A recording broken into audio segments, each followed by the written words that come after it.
Abriu aí? Encontrou? Evangelho de João, capítulo 10, a partir do verso 7.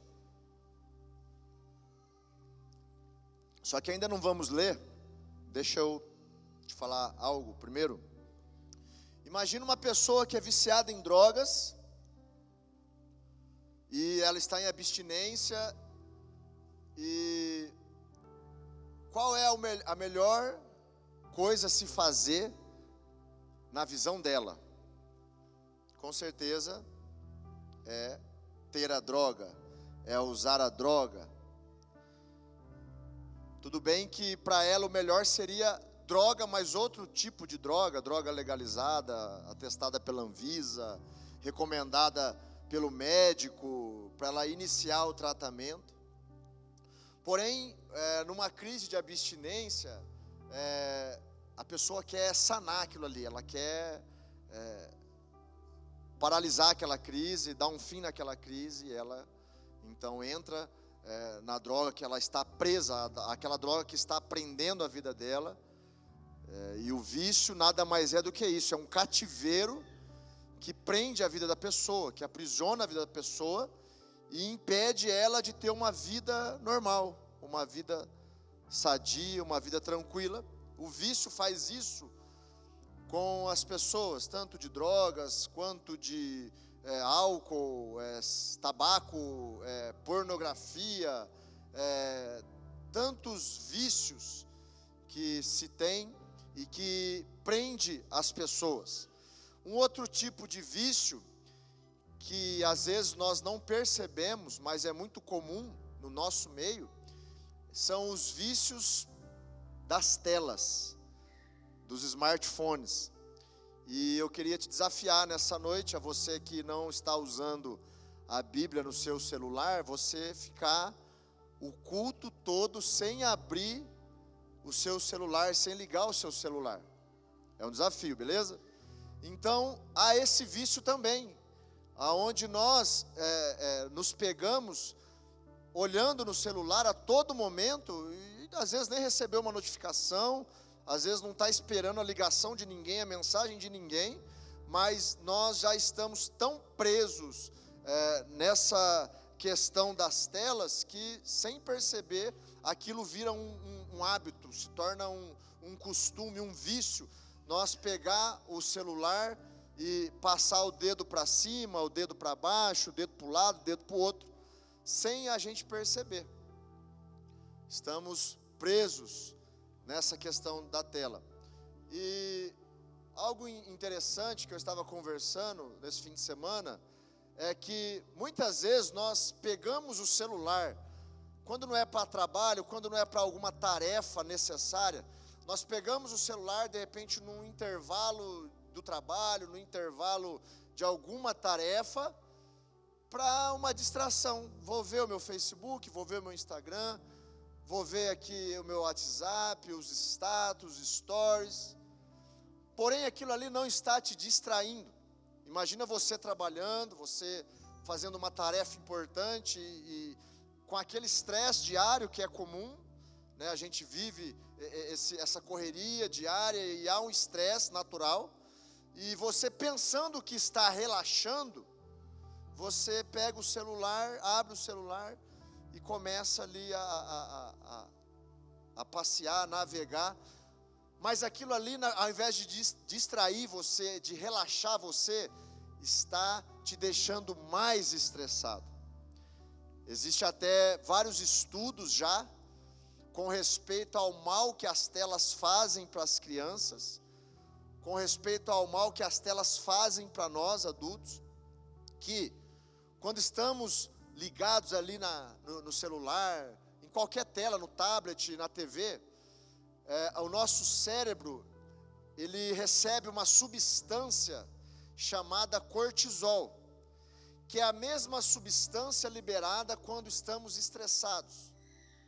O estresse, na verdade, é algo bom, criado por Deus, para que quando estivermos passando por uma situação de risco, que requer atenção, uma situação de perigo, o nosso corpo, ele é ativado, ele recebe esse hormônio chamado cortisol, e nós ficamos em estresse, em estado de alerta, atentos para algo que pode acontecer, para que o nosso reflexo seja rápido.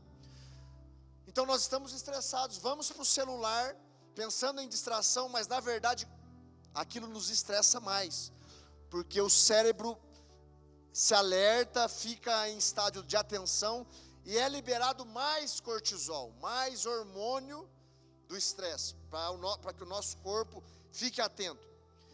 E esse hormônio ele vai sendo liberado, e com o tempo, o que começa a acontecer? Começa a ficar disfuncional o nosso organismo.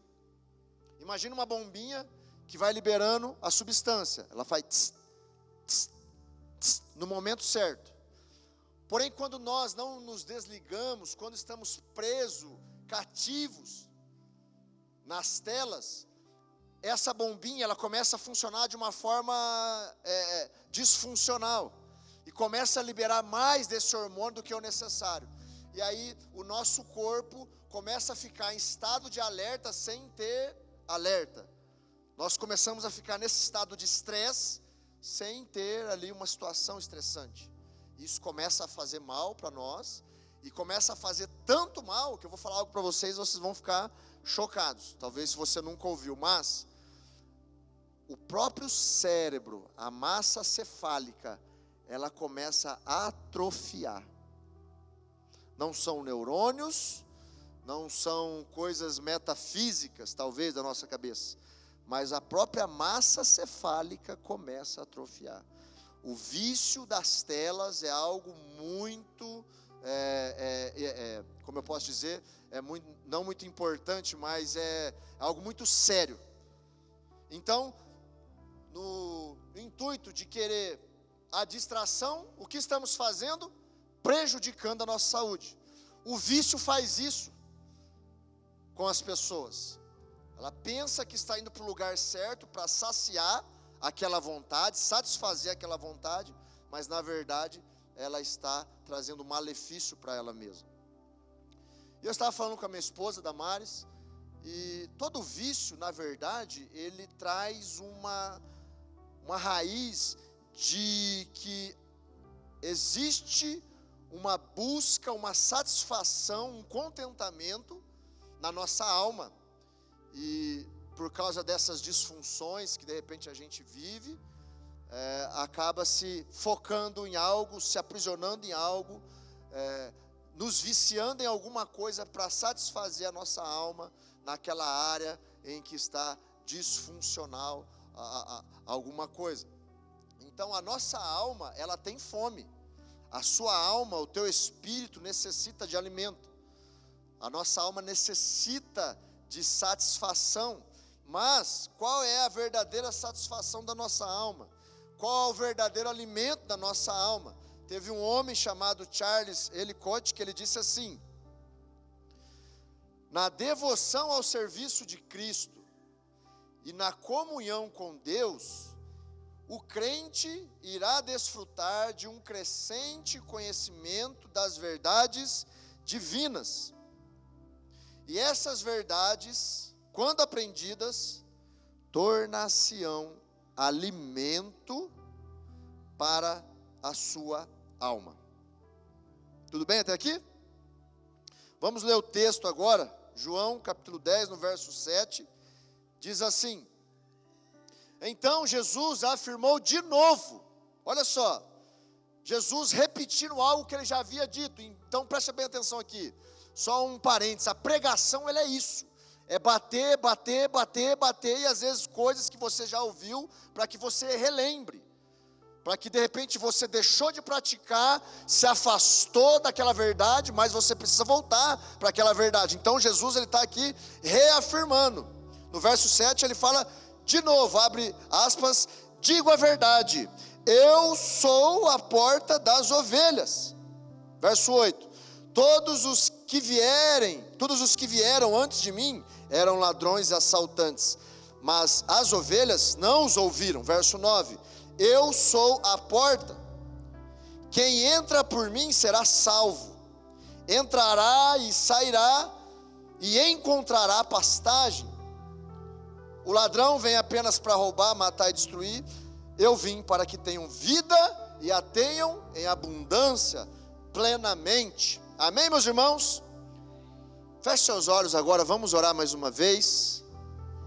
Meu Pai, Pai santo, Pai justo, Pai perfeito, Pai bom, Pai eterno, nós te adoramos nessa noite, te louvamos, e nós abrimos o nosso coração, abrimos a nossa mente, para receber a tua palavra, para ouvir aquilo que o Senhor quer nos falar nessa noite. Nós saímos de casa para te cultuar, para estar na sua presença, para te adorar, para reconhecer que o Senhor é Deus, que o Senhor é bom, que o Senhor é o Deus vivo, é o grande eu sou, e nós estamos aqui agora, te adorando através da sua palavra. Fala conosco, ó Deus, aquilo que o Senhor quer fazer nessa noite, faça, que a sua vontade se cumpra nessa noite, nas nossas vidas, na vida de cada família aqui, no nome de Jesus. Nós te adoramos, nós queremos a tua presença, queremos o Senhor, no nome de Jesus. Sopra aqui, Senhor, neste lugar, sopra em nós, Espírito Santo, se mova aqui nos corações, abra os olhos, tira todo impedimento, em nome de Jesus, em nome de Jesus, amém, amém, amém. Irmãos, o texto que eu queria deixar em destaque nessa noite é o do verso 9, onde Jesus diz assim: eu sou a porta, quem entra por mim será salvo, entrará e sairá, e encontrará pastagem. Então Jesus está dizendo aqui novamente para os seus discípulos, para aquela multidão, havia ali também fariseus, religiosos. Ele diz: eu sou a porta das ovelhas, eu sou a entrada, eu sou o caminho, eu sou a porta. E naquele tempo, quando Jesus está comparando as pessoas com as ovelhas, era muito comum o pastor, ali quando levando as ovelhas, direcionando as ovelhas, trazendo as ovelhas para se alimentar, para beber água, eles construíam currais, e esses currais com uma só porta, entrada e saída era pela mesma porta. E quando Jesus diz que ele é a porta, realmente o pastor, ele ficava na entrada da porta, muitas vezes deitado ali à entrada da porta, observando as ovelhas dentro do curral, se elas estavam felizes, se elas tinham se alimentado, se elas estavam descansando, se estava tudo bem com ela. E ele também ficava olhando para o outro lado, para ver se tinha alguma ameaça, algum predador, algum inimigo das ovelhas. Jesus, quando fala eu sou a porta, ele é essa porta que está cuidando das suas ovelhas, cuidando do seu povo. Jesus está nesse momento olhando para você, te observando, vendo se você está bem, como está o seu coração, como estão as suas preocupações, se você está bem alimentado, tempo vigiando, cuidando de você, cercando você, para que nenhum mal chegue até você. O guarda de Israel, ele está na porta, cuidando da sua vida, cuidando da sua casa, cuidando de você. Por isso ele diz: eu sou a porta. Então você pode descansar no Senhor, você pode ir por esse caminho, porque ele é aquele guarda que não cochila. A Bíblia diz: o Senhor é o guarda de Israel que não cochila. E quando nós falamos de porta também, nós olhamos para a porta como algo que nos dá segurança. Nós entramos aqui neste lugar, podemos sentar, se chover, estaremos seguros da chuva. Nós, de repente, se estivermos, como o pastor Mateus disse, ali na parada da ambulância, quem entra numa ambulância, ele quer ver a porta do hospital o quanto antes. Ele quer estar dentro do hospital, ele foca na porta, ele pensa na porta. Eu preciso chegar na porta daquele hospital o quanto antes. Quando você está em perigo, Você quer ver a porta da sua casa o quanto antes, ou você quer ver a porta da delegacia o quanto antes. Você quer correr para a porta, porque a porta traz essa sensação de segurança.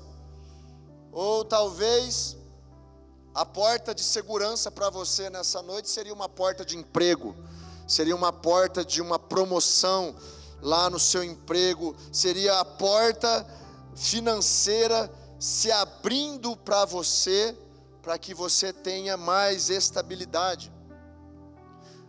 Já assistiu aqueles filmes de suspense, quando o vilão, o serial killer, o assassino está correndo atrás da mocinha, e geralmente ela se esconde atrás da porta do armário, atrás da porta do guarda-roupa, porque a porta nos dá essa sensação de segurança, de alívio. Olha, estou seguro, eu entro, fecho a porta, estou seguro. Eu me lembro uma vez que eu tive uma confusão lá no bairro, e uma gangue começou a correr atrás de mim, e eu tive que correr. E eu corri, eu tinha aí por volta dos 13 anos, 14 anos, e eu corri, tinha uma pracinha, e o primeiro reflexo foi correr. No meio da corrida eu pensei, para onde eu vou correr? Eu lembrei que minha avó morava ali por perto, e eu lembrei que o portão da casa da minha avó, era só bater que ele abria. Você batia, ele abria e estava tudo bem. E eu falei, é para lá que eu vou. E corri, mirando o portão. Cheguei no portão, bati no portão. O portão abriu, eu entrei lá para o fundo da casa. Estou seguro, porque a porta traz essa sensação de segurança. A porta, por isso que Jesus, ele diz que Ele é a porta. Amém, meus irmãos? Ele diz também, quem entrar por mim será salvo, entrará e sairá. Entrará e sairá, fala para nós de liberdade, fala para nós de que você é livre para entrar e para sair. Imagina a pessoa que entra no vício, e é isso para ela sair. Muitos não conseguem sair, muitos estão presos até hoje, porque essa porta não tem saída, a saída é muito difícil. Mas a porta que Jesus diz aqui, ela diz para você que você vai entrar e que você vai sair. É liberdade. Ei, escuta uma coisa, a porta é quem nos faz livres. Jesus Cristo morreu na cruz, ressuscitou ao terceiro dia para nos fazer livres, livres do pecado, livres de tudo aquilo que nos prende longe de Jesus. Jesus nos trouxe libertação, Jesus nos trouxe liberdade, Jesus nos fez livres. Amém? Você é livre. Jesus te libertou, o sangue dele te libertou, a morte dele na cruz te libertou. Agora você é livre. Mas há muitas pessoas que começam a se prender de novo, a se enroscar de novo. Tem muitas pessoas que começam a esquecer daquilo que Jesus fez e começam a se prender de novo. Essa noite de você se lembrar que você é livre, e de você se desvencilhar de todo embaraço, de tudo aquilo que te faz preso, escravo do pecado. Olha só, Deuteronômio 28:6 fala assim: bendito serás ao entrares, e bendito serás ao saíres. Há uma bênção, há uma promessa sobre a sua vida, de que se você entrar por essa porta, a bênção vai te acompanhar na entrada e na saída. No Salmo 121, no verso 8, diz assim: o Senhor protegerá a sua entrada, a sua saída e a sua entrada desde agora para sempre. Essa porta, a qual Jesus está falando, nessa porta há promessas, nessa porta há bênçãos, e nós não podemos nos esquecer disso. De repente, por uma crise que passamos, nas nossas emoções, a nossa alma está em crise, e voltamos àquilo que nos torna cativos, nos aprisiona. Como o viciado, ele na abstinência ele corre para a droga errada. Ele tem que correr para a droga certa, a droga que vai ajudar no tratamento dele. A nossa alma necessita satisfazer a sua fome, satisfazer a sua sede. E não é o Faustão, não é o que passa na TV, o que você encontra nas redes sociais, que vai saciar a fome e a sede da sua alma. O que vai saciar a fome e a sede da sua alma está nessa porta, está na presença de Deus, está junto com o Senhor. É isso que vai satisfazer a sua alma. Então não se prenda de novo naquilo que você já foi liberto. Se Jesus te libertou, se você foi liberto por Jesus, não volte para aquele lugar, continue livre. Desfrute, busque o Senhor, adore o Senhor. Seja amigo de Deus. Muitas vezes nós vemos os jovens perguntando: pastor, isso pode? Pastor, isso não pode? Pastor, isso pode? Sabe, queridos, pode ser amigo de Deus, pode ter experiência com Deus, pode buscar mais de Deus, pode ser um instrumento de milagres na mão de Deus, pode ser uma bênção na mão de Deus. Você pode grandes coisas em Deus. Foca nisso, naquilo que Deus tem para você, naquilo que você pode alcançar em Deus. Paulo, ele diz que tudo eu posso, mas nem tudo me é lícito, nem tudo é legal eu fazer. Tudo eu posso fazer, mas nem tudo é legal. Em outro momento ele diz: tudo eu posso, mas nem tudo me convém. Nem tudo é conveniente. Se você diz que é cristão, se você diz que recebeu essa palavra no seu coração e você começa a fazer coisas que é contrário àquilo que você está dizendo, você está sendo incoerente. Isso faz parte da hipocrisia. Faça aquilo que Deus deixou para você, aquilo que Deus permite para você. Busque mais a Deus, ore mais, jejue mais, passe mais tempo adorando, passe mais tempo lendo a Bíblia. Isso você pode fazer. Não fique preso ao que pode ou não pode. Não, Jesus, Ele é a porta que deixa a gente ser livre, entrar e sair.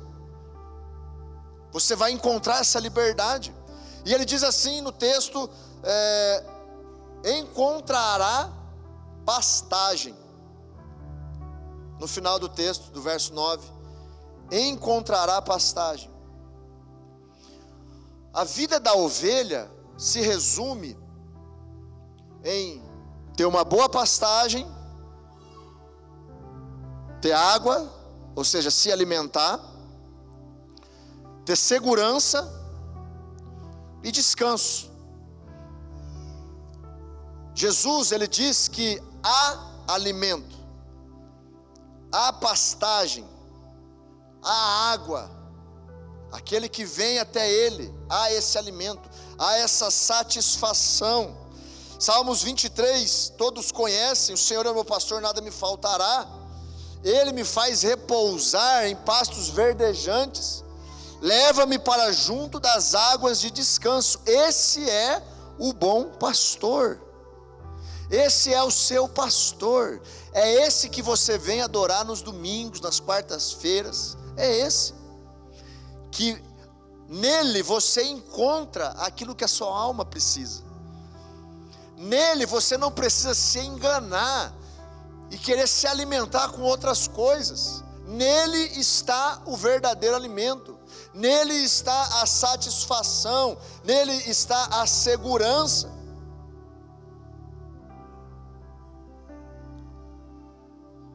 A história mostra que havia pastores e pastores.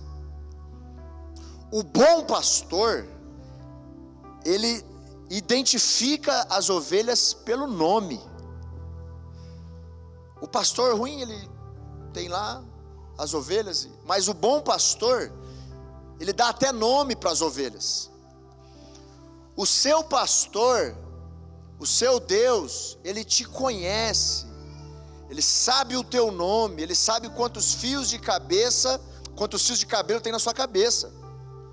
Ele sabe a sua história, Ele te conhece antes de você ser gerado lá no ventre da sua mãe, Ele sabe tudo a seu respeito.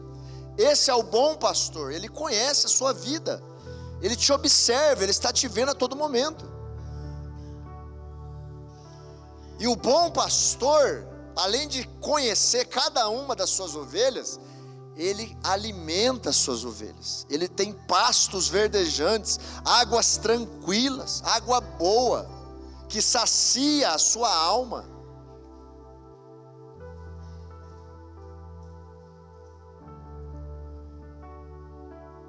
Durante a semana, esse alimento continua disponível para você. Esse alimento não é só disponível aqui na reunião. O bom pastor, ele cuida de todas as refeições que você precisa fazer. Davi, ele reconheceu, Davi ele era um pastor, ele cuidava de ovelhas, e ele faz essa oração, esse cântico: o Senhor é o meu pastor e nada me faltará, porque ele cuidava das ovelhas do pai dele, ele zelava pelas ovelhas do pai dele. Os animais vinham, o leão vinha para matar uma ovelha, ele defendia do leão. O urso vinha para matar uma ovelha, ele defendia do urso. A ovelha necessitava de comida, ele dava alimento para ela. Ela necessitava de bebida, ele dava água para ela. Ele cuidava da ovelha, das ovelhas do pai. Então ele disse: se ele, sendo homem, cuida bem das ovelhas, quanto mais o supremo pastor não vai cuidar de cada um de nós, não vai nos alimentar.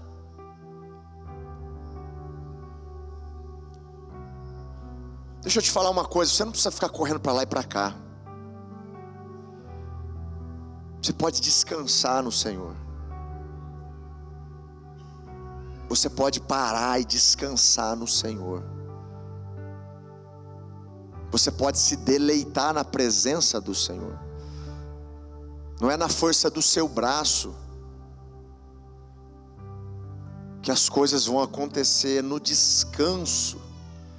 É confiando no Senhor que você vai receber o alimento que você precisa.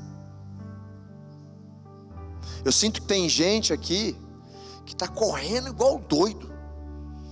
Vem na igreja, todo culto está na igreja, faz tudo certinho, é uma bênção. Só que ele não confia muito na mão do Senhor, não, ele confia mais na mão dele. Eu confio mais, eu preciso correr, porque senão, se eu não fizer não vai fazer, se não acontecer não vai acontecer, se eu não der um jeito não vai dar. Deixa eu te falar, descansa no Senhor. Tem águas tranquilas para você, tem pastos verdejantes para você. A satisfação está no Senhor. Quando eu li esse texto, me chamou a atenção isso. Eu vou encontrar pastagem, eu vou encontrar pasto, eu vou encontrar alimento. Do que Jesus está falando aqui? Jesus está comparando os homens com as ovelhas e fala de pastagem. Do que Jesus está falando? A grande ânsia da humanidade é por satisfação. A grande ânsia da sociedade é por satisfação, é saciar os seus desejos.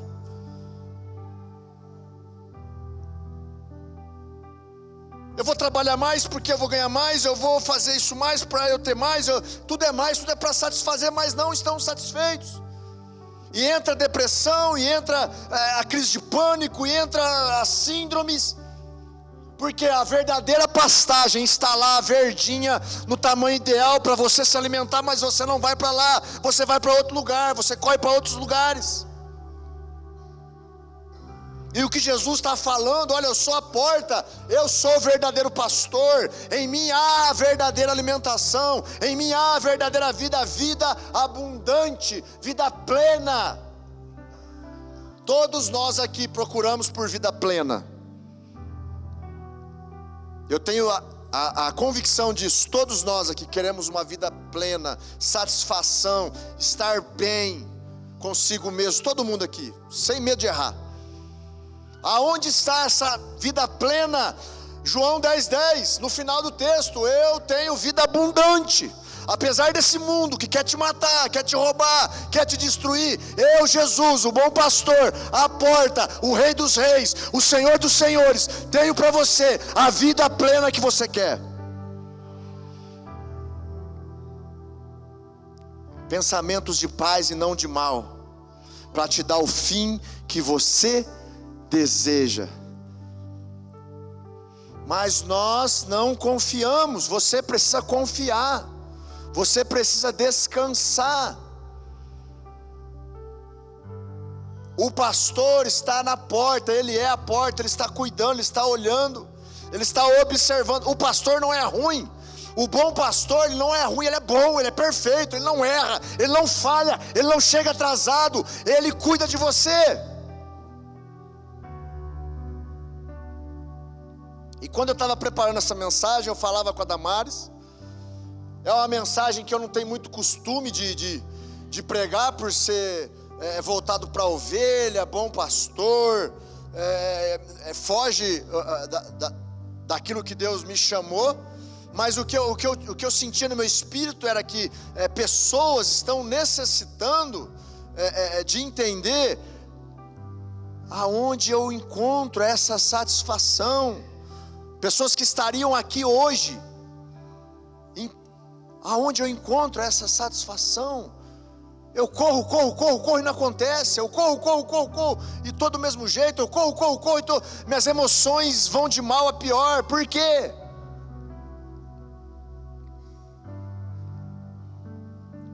Existe um alimento, existe um lugar, existe um meio. Você só está indo para o lugar errado. O caminho é único. Jesus disse: eu sou o caminho, a verdade e a vida.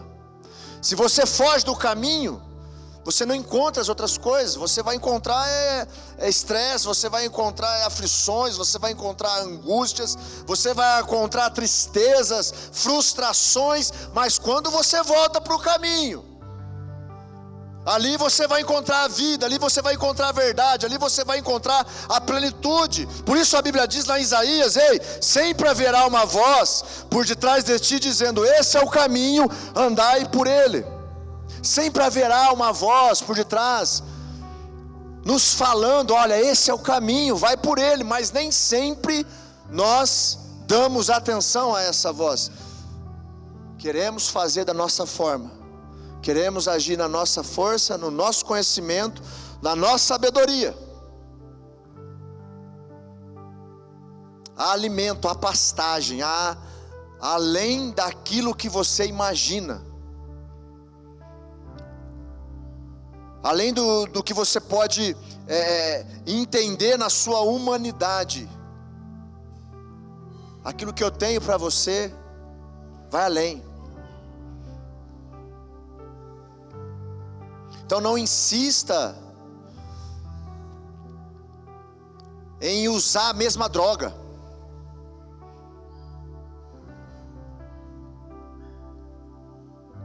Tem outra coisa para você. Trazendo para essa comparação da farmácia, tem a droga legal, aprovada pela Anvisa, recomendada pelos médicos. Busque essa droga, busque o tratamento, busque a porta, busque o bom pastor, busque Jesus Cristo, que te torna livre, que te faz livre e que te alimenta, que te conduz a pastos verdejantes, te leva para junto das águas de descanso. Quem quer estabilidade? Levanta a mão, quem quer estabilidade? Olha só, coisa linda. Todo mundo quer, irmãos. A estabilidade para a ovelha é isso: alimento, descanso e segurança. E Jesus nos compara a ovelhas. Ele oferece para nós alimento, descanso e segurança.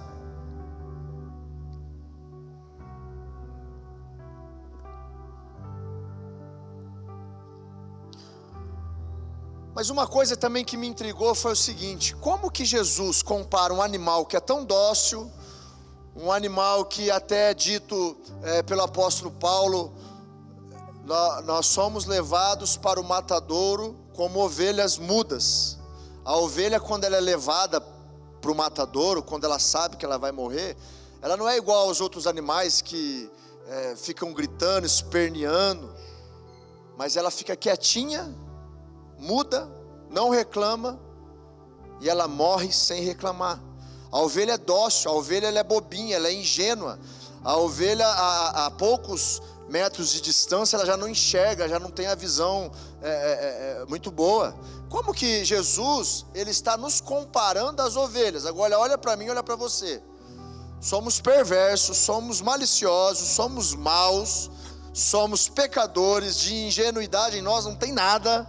Nós não somos mudos como ela. Se alguém pisa no meu calo, eu esperneio, eu xingo, não é assim que nós somos? Nós não somos desse jeito? Eu falo, E como que Jesus nos compara a ovelhas? Porque Jesus tem essa visão de nós. E a visão de Deus ao nosso respeito é uma visão que ultrapassa tudo aquilo que a gente pode entender de amor. Jesus, quando estava sendo crucificado, em Lucas 23:34, ele diz: Pai, perdoa-lhes, porque eles não sabem o que fazem. Jesus tinha feito milagres, alimentado pessoas, cuidado de crianças, deu atenção para as crianças, deu atenção para as mulheres. Jesus foi um bom filho, Jesus foi um bom amigo, Jesus, ele fez tudo de bom. E aí ele foi injustiçado, foi traído, e ele foi caluniado, e no momento ali da sua crucificação, todas aquelas pessoas que foram beneficiadas por ele, estavam dizendo: crucifica-o, crucifica-o, crucifica-o. Mas Jesus, no seu momento de sofrimento, ele olha para o Pai e diz: Pai, perdoa-os, eles não sabem o que fazem. Olha isso. E Estevão, o diácono Estevão, ele diz a mesma coisa, sendo apedrejado por pregar o evangelho, um homem cheio do Espírito Santo, um homem temente a Deus, fazendo coisas boas para a sociedade. Ele é injustiçado e ele é apedrejado, e no momento ali da sua morte, ele olha para cima, vê Jesus Cristo em pé ao lado do Pai, e ele diz: perdoa-lhes, eles não sabem, não impute a eles esse pecado, perdoa-os.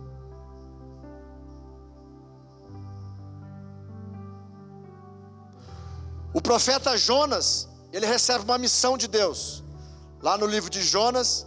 Olha, Jonas, vai para Nínive. O que era Nínive? Era uma cidade. Que cidade? Inimiga do povo de Deus, perversa. Aquele tipo de gente que você olha e diz: não tem solução, não tem saída, nem a polícia quer se meter, de tão encrenca que é, de tão porcaria que é. A sociedade já abriu mão, todo mundo passa de longe, porque não tem jeito, não tem solução. Deus fala para Jonas: vai lá, profetiza para que eles se convertam, senão em 40 dias eu vou destruir a cidade. Jonas fica indignado, quer ir para outro lugar, a gente sabe a história. Ele vai para Tarsis, o navio onde ele estava começa a sofrer uma tempestade, jogam ele na água, vem um grande peixe, o engole, ali ele se volta para Deus, e ele vai pregar em Nínive. E acontece que o povo se converte como Deus havia planejado, e Jonas sai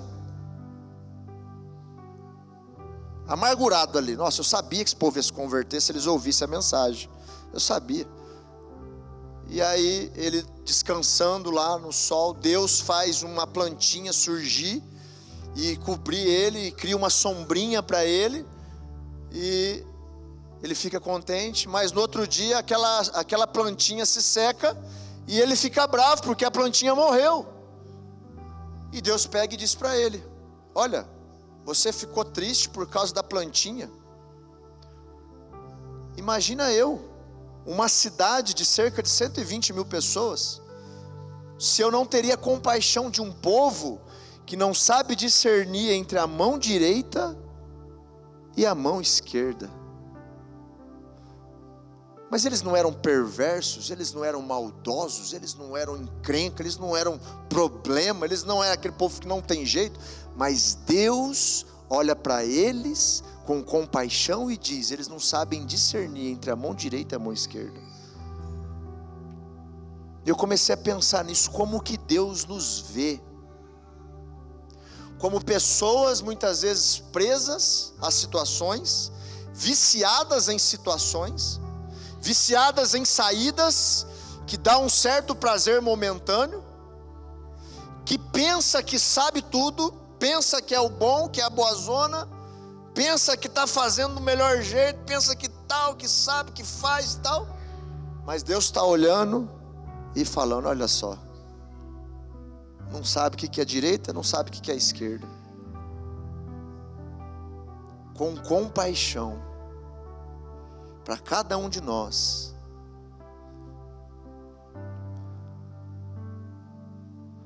Olha a visão que Deus tem de você. Olha o quanto Deus te ama. Deus não enviou só o profeta para anunciar, para aquele povo mau voltar para Ele. Deus também enviou o único filho para morrer por nós, para dar a vida por nós. Olha só, a Bíblia, o nosso Deus, o nome certo dele é Iavé. Iavé significa eu sou o que sou, ou eu sou o que precisa ser, eu sou o que for necessário. Esse é o nome de Deus. E Deus nos amando tanto, sabe o que Ele fez? Eu sou o que sou, então é momento de eu ser um ser humano para perdoar eles, morrer por eles, dar vida eterna para eles, ressuscitar na Páscoa para que eles se voltem para mim. Tamanho é o amor de Deus por cada um de nós, tamanho é o amor de Deus pelas suas ovelhas, tamanho é o amor de Deus pela sua criação, pelas suas crias. Ei, Deus te ama, o Senhor ama a sua vida, o Senhor ama você. Ah, mas pastor, eu sou muito mal, eu fiz muita coisa errada, eu fiz muito errado, eu me afastei, eu me desviei. Deus olha para você, Ele não sabe discernir a mão direita da mão esquerda. Olha lá, Deus nos compara como ovelhas, e Ele é o bom pastor, que está aqui nessa noite, querendo tirar os carrapichos, querendo consertar a patinha quebrada, querendo passar o olhinho na ferida que foi feita, porque pegou o caminho errado, e se machucou, e precisa sarar. O bom pastor olha para nós com esse coração. Eles são lindos, eles são maravilhosos. Olha só, cada um tem uma marquinha única, ninguém tem uma marquinha igual a tua. Olha só, é dessa forma que o bom pastor olha para nós, para toda a humanidade. Mas o texto ele fala assim: quem entra, eu sou a porta, quem entra por mim será salvo. Mais uma vez, você tem a liberdade de entrar, você é livre para entrar. Você vê que no momento da adoração, nós somos livres para levantar a mão, para abaixar a mão, para aplaudir, para ajoelhar, para orar, para pular. Nós somos livres, é espontâneo, é voluntário. No momento das ofertas, você é livre para ofertar, para dizimar, para primiciar. Você é livre, você não é obrigado a nada. Para entrar no aprisco, pela porta que cuida de você, que ama você, que preza por você, que está o tempo todo cuidando de você, você também é livre. Você é livre para entrar, não para uma religião, mas para um relacionamento com um Pai bom, um pai perfeito, um pai que não abusa, um pai que não erra, um pai que não xinga, um pai que não amaldiçoa, pelo contrário, um pai que mandou o seu filho para vir e desfazer todas as obras do mal, quebrar toda a maldição, te libertar, te fazer livre e te dar a verdadeira alegria, a vida abundante, a vida plena. Você é livre, nós somos livres. Quem entra será salvo. Salvo do quê? Salvo do quê? Do que nós precisamos ser salvos? Nós precisamos ser salvos da segunda morte. Nós precisamos ser salvos da vida eterna. Foi por isso que Jesus morreu naquela cruz, para nos salvar, para perdoar os nossos pecados, para pagar toda a nossa dívida de pecado, para que nós não morrêssemos pela segunda vez, a morte eterna. O plano de Deus para você é que você viva com Ele eternamente na presença dEle, desfrutando de tudo aquilo que Ele preparou para você. Esse é o plano de Deus para você. Você que está aqui, está ouvindo essa mensagem, o plano de Deus para você é esse: vida abundante, satisfação, alimento para sua alma, descanso, proteção, cuidado, zelo. Quem tem ciúme de alguma coisa? Ciúme da esposa, do marido? Todo mundo tem pelo menos um pouquinho, né? Ciúme dos filhos. Se um filho vai mais numa sogra, a outra sogra fica brava. Se o filho vai mais na outra, a outra fica brava também. Se um filho vai mais no... Todo mundo tem um pouquinho de ciúmes. A palavra ciúmes, ela vem da palavra zelo. Zelo, Deus ele tem zelo por nós. Deus tem ciúmes de você. Deus cuida de você. Deus zela por você. Você é amado de Deus. Deus nos vê dessa forma, apesar dos nossos defeitos, apesar de tudo aquilo que a gente fez. Hoje pela manhã, o pastor Pedro fez a oração, a mesma oração que o pastor Mateus fez por mim aqui. E eu disse, poxa vida, eu sempre me lembro da primeira vez que eu subi a escada da igreja lá na sede, da onde Deus me tirou. O Davi, ele disse isso em Salmos, que nunca me deixe esquecer do charco de lama de onde eu fui retirado. E eu sempre me lembro, isso sempre vem à minha mente, da onde Deus me resgatou. E Ele vem e não cobra nada, Ele não fala nada. Olha, você fez, não, Ele simplesmente diz, está pago, daqui para frente, vamos embora. Esse é o bom pastor, essa é a porta, e quem entra por ela é salvo, encontra pastagem, tem liberdade, não é presa, não é mais escrava, é livre. Você que está aqui nessa noite, de repente está pensando nas coisas, nas barbaridades que você fez. Quando você entrega a sua vida para Jesus, faz dele seu Senhor, seu Salvador, a Bíblia diz que Ele não se lembra mais dos seus pecados, é apagado. Se você pedir perdão de novo por aquilo que você já confessou, é como se Ele dissesse, mas eu não me lembro do que você está falando, eu não me lembro disso que você está falando. Às vezes você está aqui e se afastou dos caminhos do Senhor, e nessa noite você veio, não, eu vou voltar para a igreja, eu preciso voltar para a igreja, preciso me reconciliar com Deus, e você está ouvindo essa mensagem, de repente está aí cheio de culpa. Puxa vida, por que eu fiz isso? Por quê? Olha só, o que o bom pastor pensa de você. Pai, perdoa-lhes, eles não sabem o que fazem. Tenha misericórdia deles.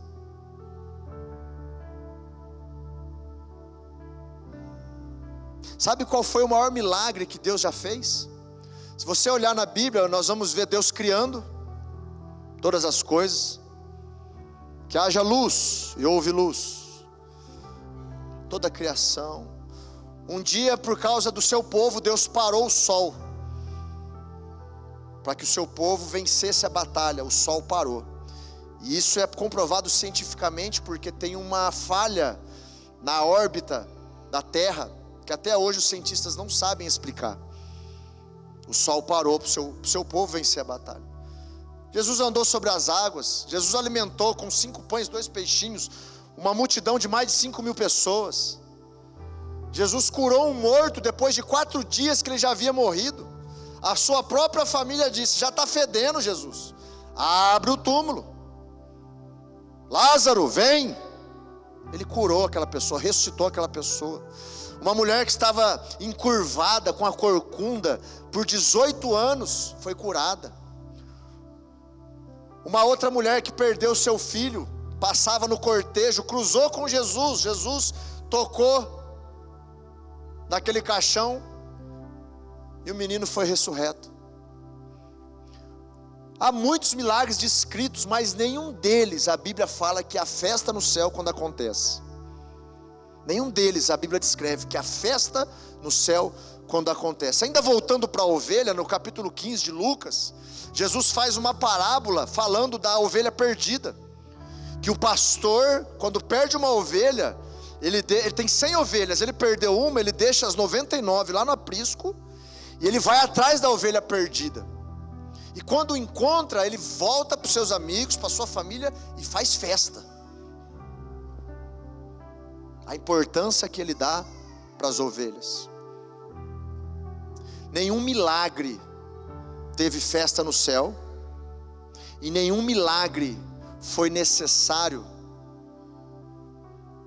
que o Filho de Deus morresse para que esse milagre acontecesse, que é o milagre da salvação. O maior milagre que nós podemos contemplar é o milagre da salvação. É quando uma alma se converte a Cristo, é quando um coração deixa de ser um coração de pedra e se transforma num coração de carne. A festa no céu, quando esse milagre acontece.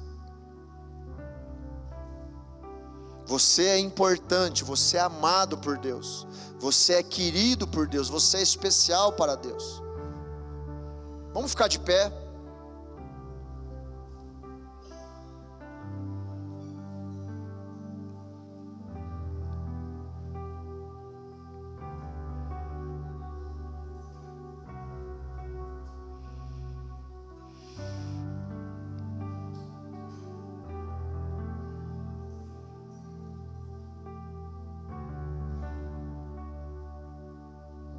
Quem entra?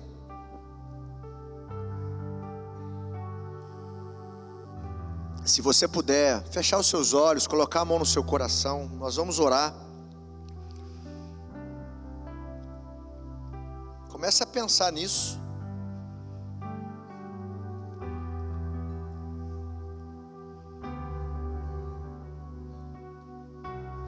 Eu sou o caminho, eu sou a porta, eu sou a verdade, eu sou aquele que morreu por você.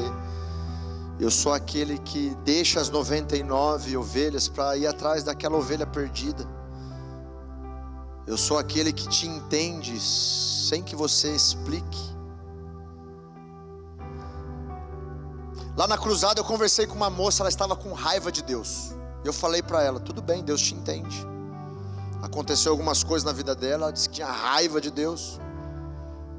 Deus te entende. Deus nos entende. Deus não é homem, Deus é Deus. E talvez você está aqui nessa noite, tem alguma coisa aí no seu coração, você está desapontado com Deus. Poxa Deus, por que o Senhor me fez assim? Por que eu sinto essas coisas? Por que eu tenho essas vontades? Será que o Senhor errou em me fazer desse jeito? Por que eu estou nessa família? Por que o Senhor me fez nessa família? Oh Deus, por que o Senhor não me chamou antes? Por que eu não te conheci antes? Por que eu não estive aqui antes, pela primeira vez, antes? Por que, Deus? Talvez você tenha essas questões dentro de você, e Deus te entende. Deus te conhece, Deus te ama, Deus continua te amando. Talvez você se afastou do aprisco porque coisas aconteceram, você desanimou, você teve as suas justificativas, mas hoje você está entendendo que é tempo de voltar. Eu preciso voltar para o meu lugar. Deus me ama, Deus tem algo para mim, Deus tem um projeto para a minha vida, eu preciso voltar para o meu lugar, é tempo de eu voltar para o meu lugar, é tempo de eu estar na presença de Deus, é tempo de eu adorar a Deus, é tempo de eu me entregar de todo o meu coração a esse Deus que me ama, a esse Deus que me quer, a esse Deus que não desistiu de mim, a esse Deus que nunca vai me rejeitar. É tempo de eu voltar para Ele. Feche seus olhos. Nós vamos adorar o Senhor.